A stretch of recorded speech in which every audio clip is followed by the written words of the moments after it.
स्वागत है मेरे मैथ से दोस्ती चैनल में। गुड मॉर्निंग बच्चों। आज हम कक्षा 6 में अध्याय 3 संख्याओं के साथ खेलना का परिचय इंट्रोडक्शन उसकी करेंगे। मतलब उसके अंदर उस चैप्टर के अंदर संख्याओं के साथ खेलना चैप्टर के अंदर क्या क्या चीजें आती हैं, क्या क्या टॉपिक हैं, क्या क्या सब टॉपिक हैं, उन सब के बारे में हम डिस्कस करेंगे। ठीक है बच्चों, तो हम पहला इसका टॉपिक है गुणनखंड और गुणज। पहला टॉपिक क्या है? गुणनखंड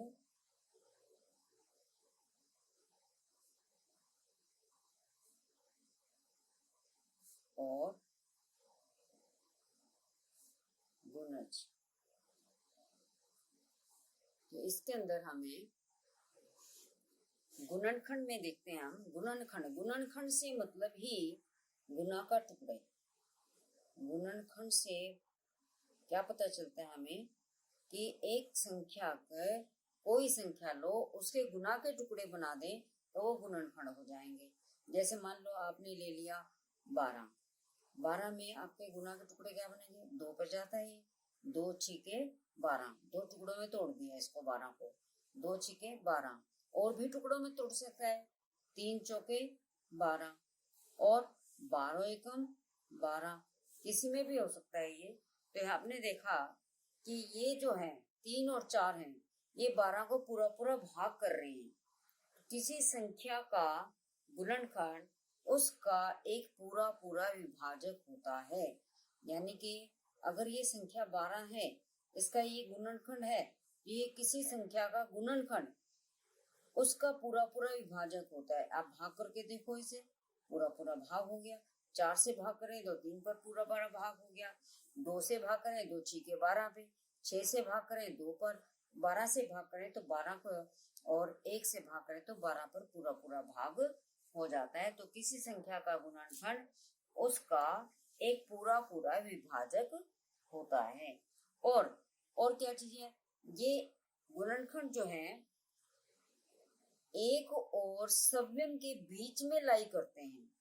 जैसे एक सबसे छोटा, मतलब एक भी प्रत्येक संख्या का गुणनखंड है, और सव्यम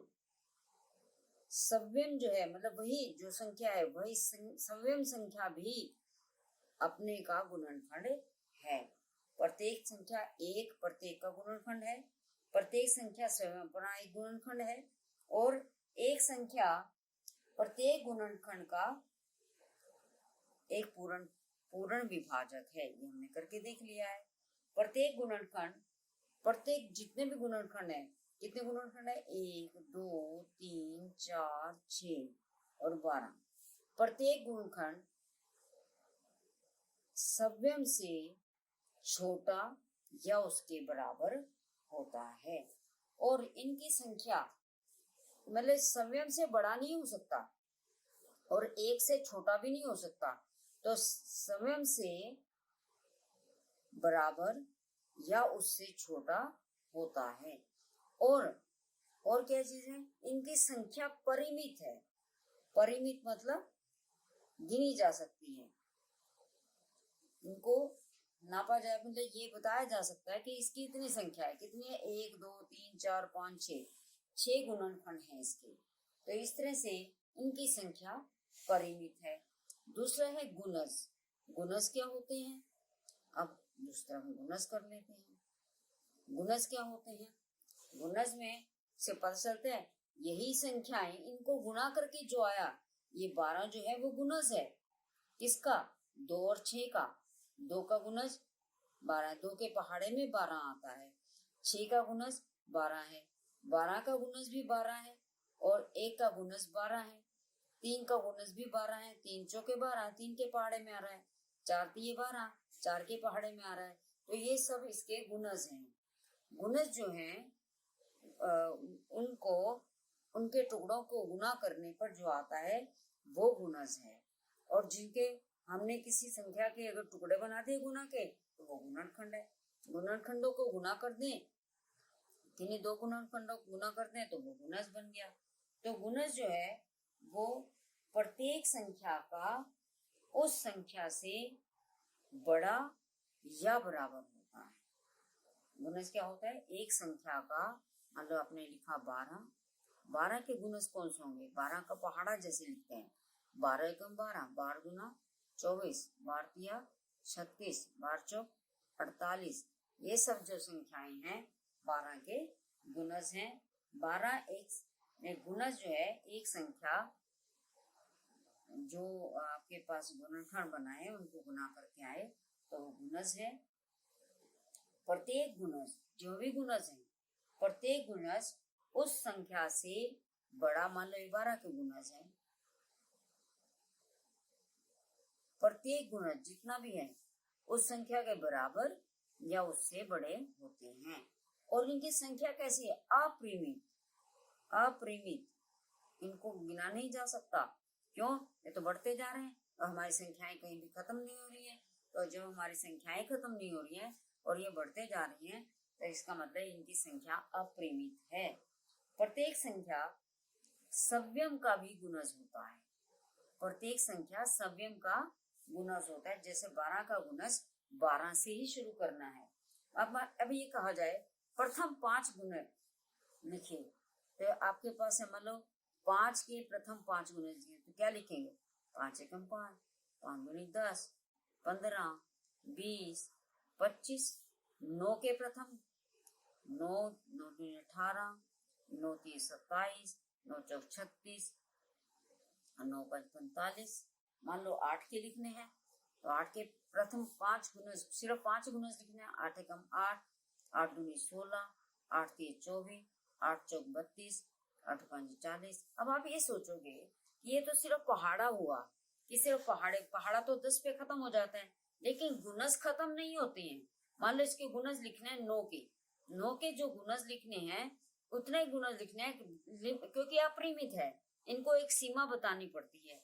मान लो 100 से छोटे सारे 9 के गुणज, 9 5 45 लिख लिए, 9 6 54, 9 7 63, 9 8 72, निम निम 81, 9 दाएं 90। यहाँ खत्म नहीं हुए, पहाड़ा खत्म हो जाता है।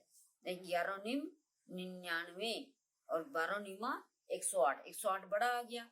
तो हमने 100 तक में ये 100 से छोटे 9 के गुणज हैं। ठीक है। अब आपके पास है संपूर्ण संख्या, एक टॉपिक है संपूर्ण संख्या।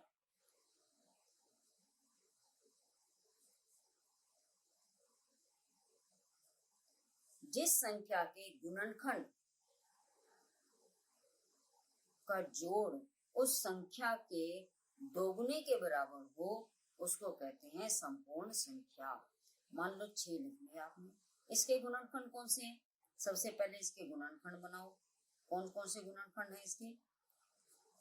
1 छिका 6, 2 2 तिये 6 और 3 दूनी 6, खत्म हो गई। तो 1 2 3 और 6, इनके जोड़ो करो।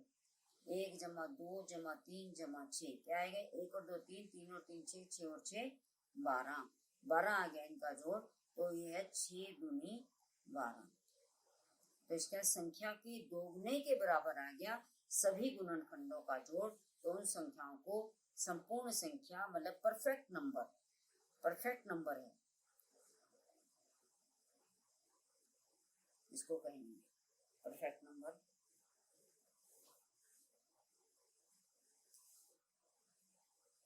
ठीक है। नेक्स्ट टॉपिक है अभाज्य संख्याएं और भाज्य संख्याएं। सेकंड टॉपिक है, नेक्स्ट टॉपिक अभाज्य संख्याएं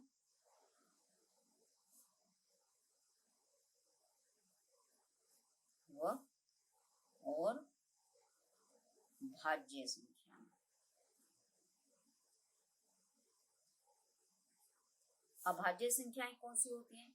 जिनके गुणनखंड सिर्फ 2 ही हों और कोई ना हो। जैसे मान लो आपने 5 ले लिया, 1 गुना 5, इसके गुणनखंड 1 और 5 हैं और कोई अन्य गुणनखंड नहीं है, तो हम इसको कहते हैं अभाज्य संख्याएं।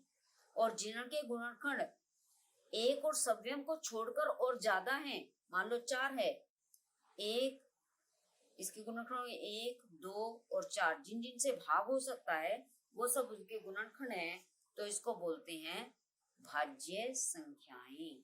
तो इस तरह से आप ए से लेकर 100 तक की भाज्य संख्याएं लिख सकते हैं। तो आपके पास नेक्स्ट है, तो 2 ही अगर गुणनखंड है तो अभाज्य, और 2 से ज्यादा है तो वो भाज्य।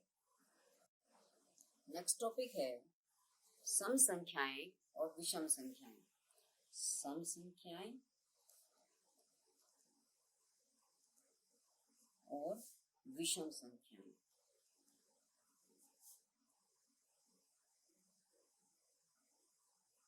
सम संख्याएं कौन सी होती हैं? जो 2 के गुणज की संख्याएं हैं वो सब सम संख्याएं हैं, यानी कि 2, 4, 6, 8, 10, 12, 14 to so on। ये जो है 2, 4, 6, 8, यानी कि अगर 2, 4, 6, 8 की संख्याएं हैं, यानी बहुत बड़ी संख्या अगर, तो हम कैसे देखेंगे वो सम संख्या है या नहीं? तो हम सिर्फ इकाई के अंक से देख लें। यदि इकाई का अंक 2, 4, 6, 8, 0, 2, 4, 6, 8, 0 हो जाए तो वे सभी सम संख्याएं होंगी, और उनको छोड़ करके सभी बाकी जो है वो विषम संख्याएं हैं। या यूं कह लो, किसी भी सम संख्या में अगर 1 जोड़ दें तो आपके पास विषम संख्या आ जाती है, या 1 घटा दें तो विषम संख्या आ जाती है। यानी कि इनको छोड़ करके बाकी सभी प्राकृत संख्याएं विषम संख्याएं हैं। कौन सी है विषम संख्याएं? 1, 3, 5, 7, 9, 11 to so on, ये सारे विषम संख्याएं हैं। और 2, 4, 6, 8, 0 से जो इकाई का अंक जिनका ये है तो वो आपके पास सम संख्याएं हैं।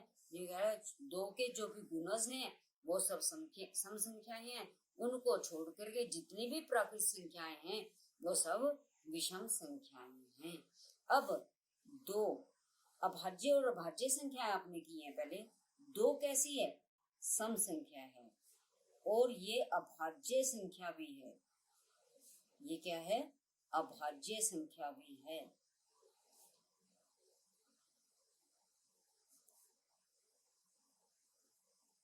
ये अभाज्य संख्या है क्योंकि इसके 2 ही गुणनखंड है। 2 के गुणनखंड क्या है? 1 और 2 बस, और तो कोई गुणनखंड नहीं है इसका, इसलिए ये सम संख्या भी है और अभाज्य भी है। सिर्फ एक यही संख्या ऐसी है जो अभाज्य है और सम है, बाकी जितनी भी संख्याएं हैं वो सब विषम संख्याएं हैं, अभाज्य संख्याएं हैं। एक ही सम संख्या है जो सबसे पहली, यानी कि सबसे छोटी भी है ये, और सम भी है ये, और अभाज्य। सबसे छोटी अभाज्य संख्या वो सम संख्या है, वो 2। बाकी जितनी भी अभाज्य संख्याएं हैं वो विषम संख्याएं हैं। ठीक है। विभाज्यता की जांच। अब विभाज्यता की जांच करनी है। विभाज्यता की जांच किस किस पे करनी है? हमें विभाज्यता की जांच करनी है। वो क्या है कि कौन कौन सी संख्याएं ऐसी हैं जो 2 पर, 3 पर, 5 पर, 2, 3, 4, 5, 6, 8, 10 इन पर भाग हो जाती हैं। तो कौन सी संख्याएं 2 पर भाग होंगी? बिल्कुल सिंपल है कि जो संख्याओं में इकाई का अंक 2, 4, 6, 8 ये सम संख्याएं सारी 2 पर भाग हो सकती हैं। 2 पर विभाज्यता, विभाज्यता क्या करेंगे हम? विभाज्यता को देखेंगे। किस पर? 2 पर, 3 पर, 4 पर, 5, 6, 8, 9, 10 और 11। इनमें 2 के लिए हम देखेंगे इकाई का अंक। 2 के लिए क्या देखना है? इकाई का अंक।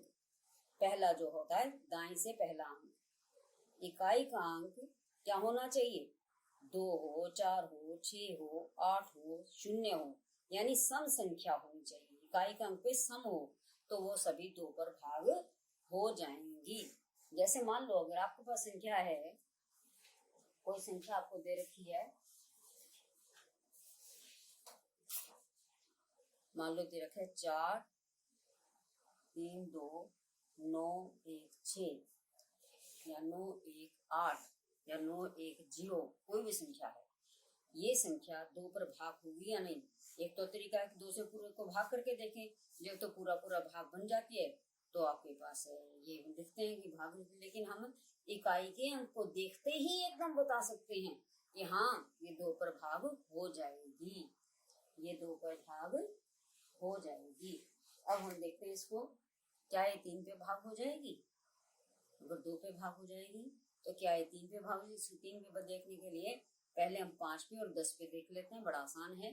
5 पे भी इकाई कहाँ, 5 के लिए 2 के लिए है, 2 के लिए 5 के लिए, 5 के लिए भी हम सिर्फ इकाई का अंक देखते हैं। इकाई का अंक क्या होना चाहिए? जैसे यहाँ पे 2 में इकाई का अंक ये होना चाहिए 2 4 6 8 0, लेकिन 5 के लिए इकाई का अंक या तो 0 हो या फिर 5 हो, वही संख्याएं 5 पर भाग हो जाएंगी। जैसे मान लो 310 5 पे भाग हो जाएगी, 315 5 पे भाग हो जाएगी, लेकिन 318 हो 5 पे भाग नहीं होगी। अगर 10 है, 10 के लिए 20 का इकाई का अंक देखना है, जिसमें इकाई का अंक अगर 0 हो तो वो 10 पे भाग हो जाएगा। जैसे 310 10 पे भाग हो जाएगा, क्योंकि 315 318 10 पे भाग नहीं होगा। तो आपके पास है नेक्स्ट 3 पर विभाज्यता। इसको देखें नेक्स्ट 3 पर विभाज्यता।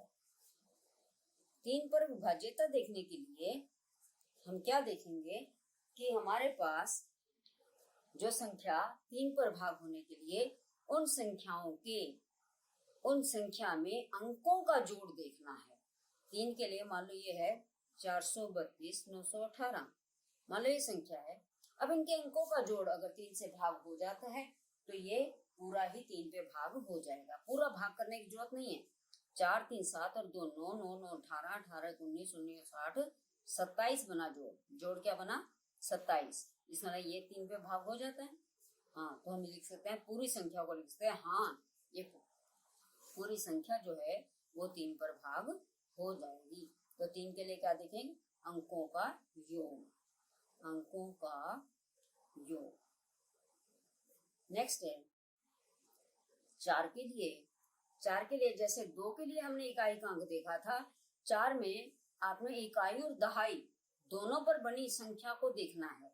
जैसे मान लो 432 916 है, इसमें इकाई और दहाई के अंक पे 16 है, इसको भाग कर लो बस 4 से, 400 के 16, तो ये लिख देंगे हाँ ये 4 पर भाग हो जाएगी, ये संख्या 4 पर भाग हो जाएगी। नेक्स्ट है 8 पर देख लेते हैं आप भाग।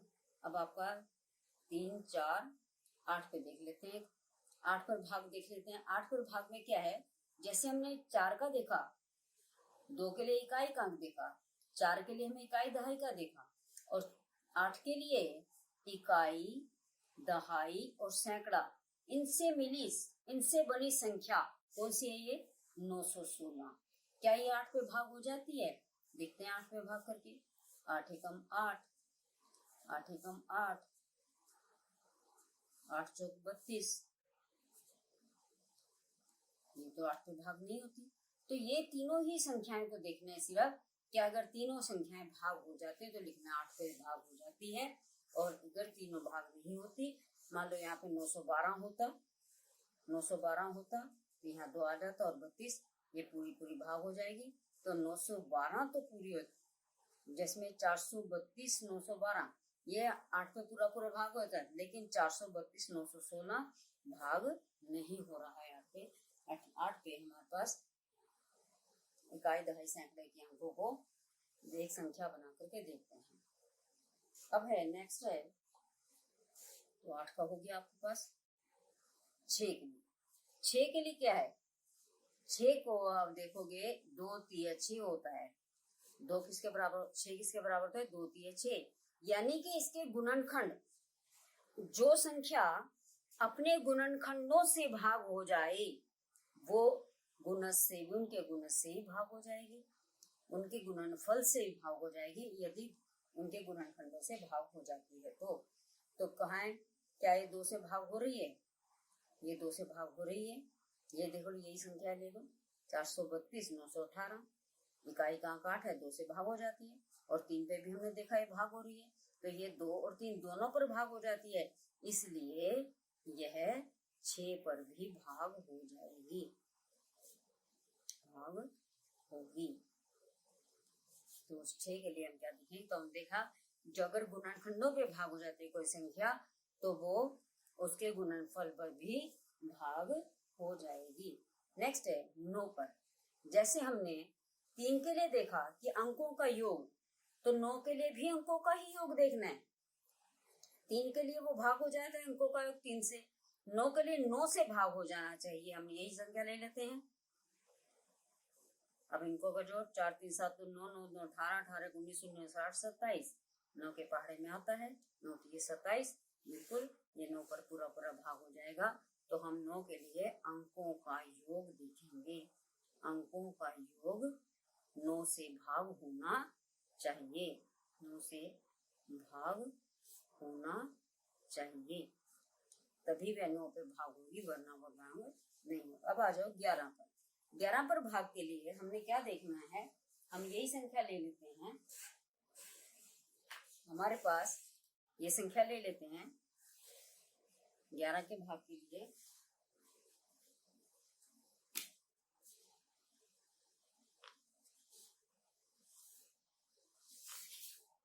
ग्यारह भाग के लिए हम क्या ले लेंगे, यहाँ लेते हैं 432 916।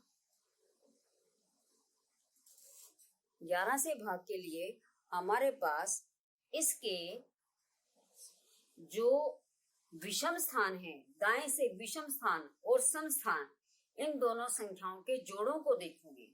आपके विषम स्थान कौन सा है, पहला, तीसरा और ये 5वां, यानी कि 6 जमा 9 जमा 3 विषम स्थानों के अंकों का योग। 6 और 9 15, 15 और 3 18। दूसरा सम संख्याओं, ये विषम स्थानों के विषम स्थानों के अंकों का जोड़, के अंकों का योग। अब है सम स्थानों के अंकों का योग। सम स्थानों के अंकों का योग क्या है, सम स्थान कौन से है, दूसरा चौथा छठा।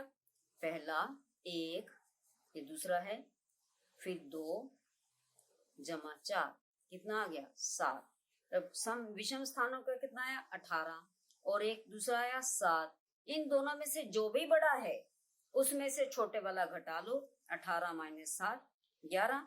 ये संख्या अगर या तो शून्य आ जाए या ये 11 के पहाड़े से, मतलब पूरी संख्या 11 से भाग हो जाए, तो ये पूरी संख्या, पूरी की पूरी संख्या ही 11 से भाग हो जाएगी। तो हमने देखा कि ये जो है हमें पूरी संख्या 11 से भाग करके देखने की जरूरत नहीं है, बल्कि इनके अंकों के स्थानों का, विषम स्थानों का और सम स्थानों के अंकों का योग को घटा दे, अंतर देख लें। अगर वो आपके पास शून्य बन जाए या 11 का विभाज्य बन जाए तो हम उसको कहेंगे ये 11 से विभाज्य हो जाएगा। नेक्स्ट टॉपिक है विभाज्य के बाद नेक्स्ट टॉपिक है सार्व गुणनखंड। क्या टॉपिक है, सार्व गुणनखंड।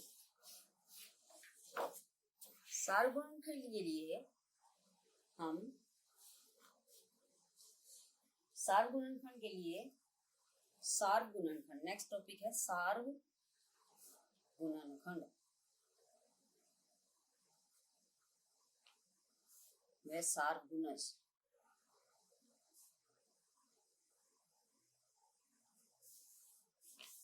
सार्व गुणनखंड दो या दो से अधिक संख्याओं के सभी गुणनखंड निकाल दें, फिर उनमें से उभयनिष्ठ गुणनखंड देखें, उसको बोलते हैं सार्व।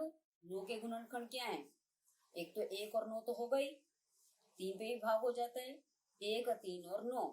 15 के गुणनखंड क्या है, गुणनखंड देखने हमने इनकी, गुणनखंड क्या है 15 के, 1 और 15 तो है ही, आगे किस पे भाग हो जाता है, 3 पे, 3 पंजे 15, 3 पर 5 पे भाग हो जाता है। तो अब सार्व गुणनखंड कौन से हैं इसके, सार्व गुणनखंड, सार्व गुणनखंड है, एक तो 1 है और एक 3 है, तो ये 1 और 3 है सार्व गुणनखंड है। जो सबसे बड़ा सार गुणनखंड होता है उसको बोलते हैं महत्तम समापवर्तक।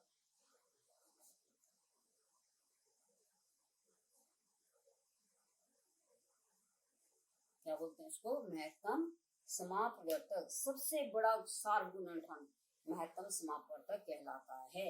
और इसमें अगर किसी दो संख्याओं का सार गुणनखंड सिर्फ एक बने, उसको बोलते हैं सिर्फ एक, और कोई ना हो उसका, तो उसको बोलते हैं अभाज्य सह अभाज्य संख्याएं। क्या बोलते हैं उसको? सह अभाज्य संख्याएं। कौन सी? जिनका सार गुणनखंड, यदि सार गुणनखंड एक है तो वो क्या कहलाएंगी? सह अभाज्य संख्याएं। अब आए सार गुणज। सार गुणज क्या होते हैं? हम पहले गुणज निकालें और फिर उसके बाद उनमें उभयनिष्ठ देखें कौन कौन से हैं। तो हमारे पास क्या है? सार गुणज। मान लो आपने संख्या ले ली एक, वही ले लिया आपने, 4 और 15 ले ली। इसके गुणज निकालें। गुणज निकालने हैं। 4 के गुणज कौन से होंगे?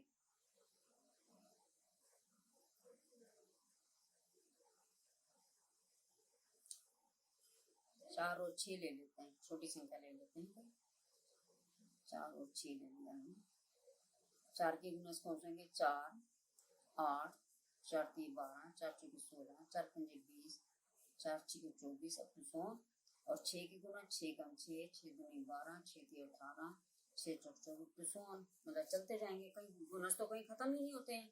गुणज तो बहुत अपरिमित होते हैं, जिनको गिन ही नहीं सकते कितने हैं। बस सबसे पहला बता सकते हैं कि ये यही है, सव्य गुणज है। तो अब इसमें कौन से सार गुणज हैं? सार गुणज कौन से हैं?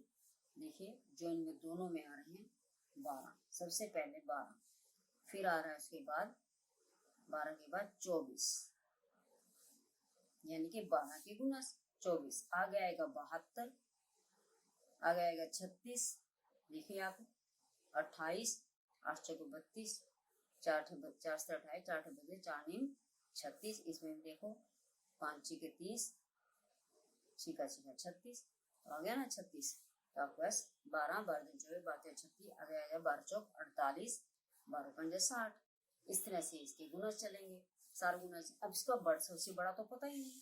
सबसे छोटा जो सार गुणज है, सबसे छोटा सार गुणज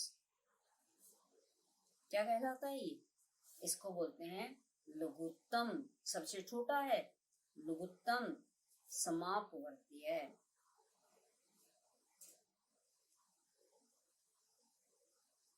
समापवर्तीय या लेस है, एलसीएम। और इसको बोलते हैं एचसीएफ। महत्तम को बोलते हैं एचसीएफ, हाईएस्ट कॉमन फैक्टर। तो आपके पास महत्तम महान सबसे बड़ा, लघुत्तम सबसे छोटा, लेकिन ये गुणजों में से है और ये सब गुणनखंडों में से बनाना है। नेक्स्ट टॉपिक है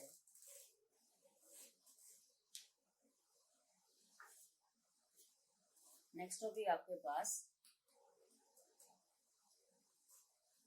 अभाज्य गुणनखंड। भाग के हैं, एक दो क्वेश्चन भाग के हैं। जो संख्या अपने गुणनखंडों पर भाग हो जाती है वो उनके गुणनफल पर भी भाग होगी। एक और है, वो हमने कराया 6 से भाग हो रही थी तो 2 और 3 से भाग हो रही थी, तो वो 6 से ही भाग होते हैं, उनके गुणनफल पर भाग हो जाती है।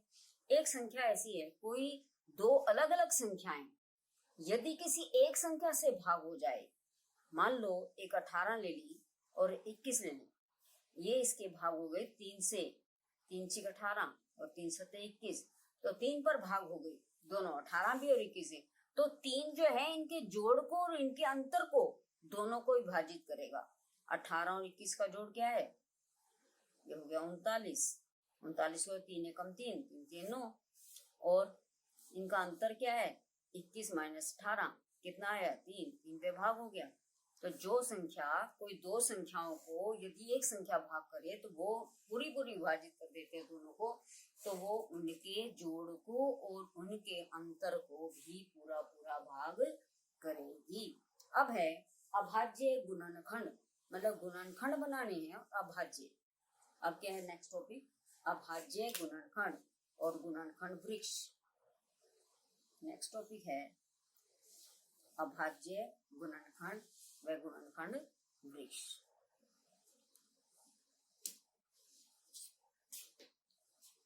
अभाज्य गुणनखंड,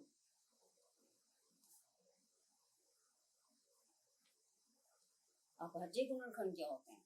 अभाज्य संख्याएं आपको पता है, जो संख्याएं गुणनखंडों में अभाज्य आ जाएं वही अभाज्य गुणनखंड है। मान लो हमने 12 के गुणनखंड बनाने, 12 के गुणनखंड क्या आपने 1 गुना 12, 12 के और 2 छिके 12 और 3 चौके 12, तो आपके पास इसमें अभाज्य गुणनखंड कौन से हैं? 2 और 3, और तो कोई नहीं है। इसका और रूप देखते हैं, 1 और 12, 12 को लिख सकते हैं 1 गुना 12। अब 12 के गुणनखंड बनाओ आगे, एक तो ऐसे ही आगे 12 को छोड़ दो, इसमें 2 छिके 12, फिर 6 के गुणनखंड बनाओ, 2 तिये 6, उनको गुणा करो, 2 दूनी 4 तिये 12, यानी कि गुणनखंडों के गुणनफल जो है आपके पास से निकालना है। गुणनखंडों का जो गुणनफल आ जाए वो संख्या बन जाए तो वो अभाज्य गुणनखंड के ही हो सकते हैं। एक आप देखो, मान लो 12 को आपने कहा 2 छिके 12, एक बनाया 2 तो 2 ही है, 2 एकम 2, और 6 का 6 एकम 6 या 2 तिये 6, तो क्या बने इसके अभाज्य गुणनखंड 2, 2 और 3। यहाँ भी क्या बने 2, 2 और 3।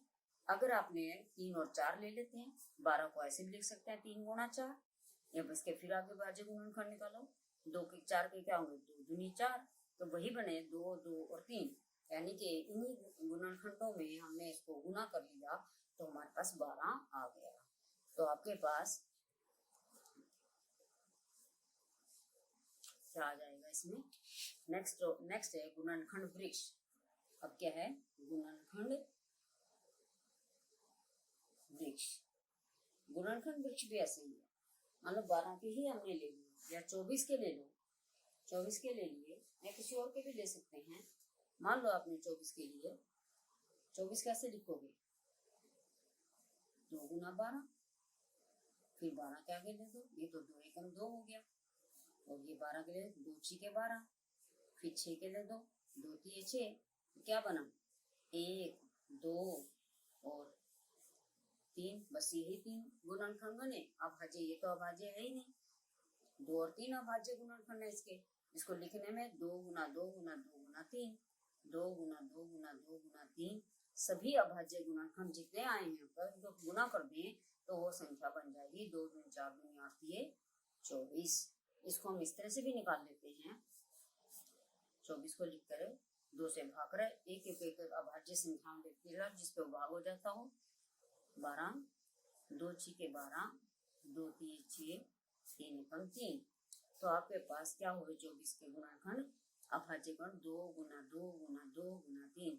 उन अभाज्य गुणनखंडों के गुणनफल के बराबर संख्या बन जाती है। यही हमारे पास सभी टॉपिक है इसके अंदर। अगर एक 3 प्राइम होते हैं जिनकी अंतर 2 है, ये सभी टॉपिक इसके अंदर हैं जो मैंने आज डिस्कस करे। हम सबने मिलकर के सीखे हैं। मेरे को लगता है, आशा करती हूँ मैं कि आप सबको समझ में आ गए होंगे ये। धन्यवाद। अगर आपको मेरी वीडियो अच्छी लगी तो मेरी वीडियो को लाइक और शेयर करें और मेरे चैनल को सब्सक्राइब